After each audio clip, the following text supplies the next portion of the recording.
Isang magandang umaga po sa ating lahat. Napakaliwalas ng ating panahon. Ang ganda ng sikat ng araw. Pasensya na po sa aking hindi pag-upload ulit. Sumama po ang aking pakaramdam. Medyo tinamaan ng sipon at tubo. Susulo po ako ngayon at yung po aking kasama ay may pasok, si Kenneth. Ayan na po, tati na pong babanto yung ating lambat. Sana po ay meron salang, maski pa paano. At tayo po ay ilang araw na hindi nakalaot. Yan po ating unang salang. Yan po ay Malaway. Tayo po ay may dalang 5 na bali po ay 400 meters. Sana po ay madagdagan na yan. Yan po ang pangalawa nating salang. Yan po ay tawag din malamsi. Dito sa amin, isdang matabang.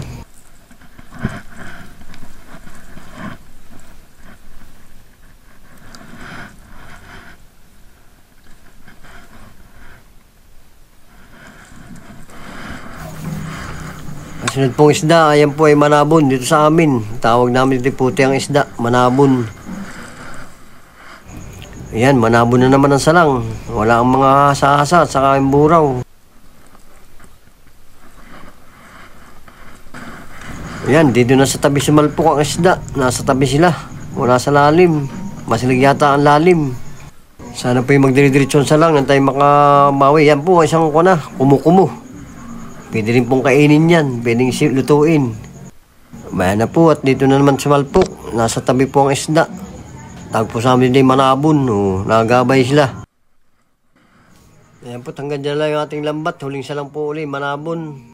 Salamat po at maski pa paano tayo nakaroon ng ulam. Baka mo yung makabenta rin mga 2 kilo. Sana po ay tayo laging gabay ng Panginoon Diyos sa ating pag-uwi. At yan po tayo pauwi na ng ating duwan. Doon na lang po tayo magtanggal ng ibang dinatanggal na isda.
Bayan na po yung ating huli at yan po yung kikiluhin na. Hiwa-hiwalay po yung maganda at saka po yung mga manabon.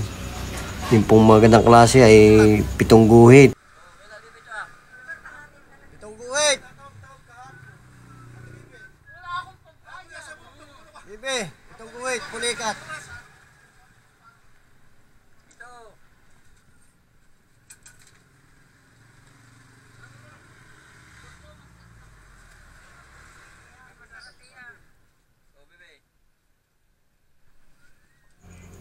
Yan po yung isang saklang natin. Oh. 6 na guhit lang po din sila.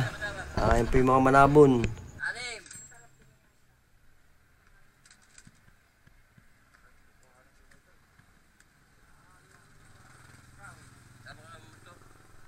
Sama na yan, yan.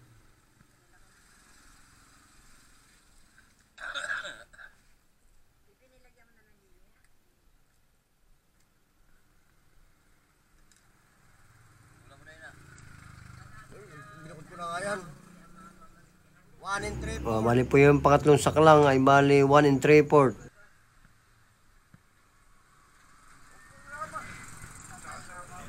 Ay marami po salamat sa panonood. Comment na lang po at like and share po sa aking YouTube channel, sa aking Facebook account. Maraming salamat po ulit sa ating paglaot. Bigyan po natin ng pangulam si Tata Mading at yan po yung lagi kong binibigyan araw-araw. At siya po ay hindi hirap na po siya maghanap buhay. Pasensya na po at ngayon ulit nakalaot. Sana po tayo lagi gaman ng Diyos.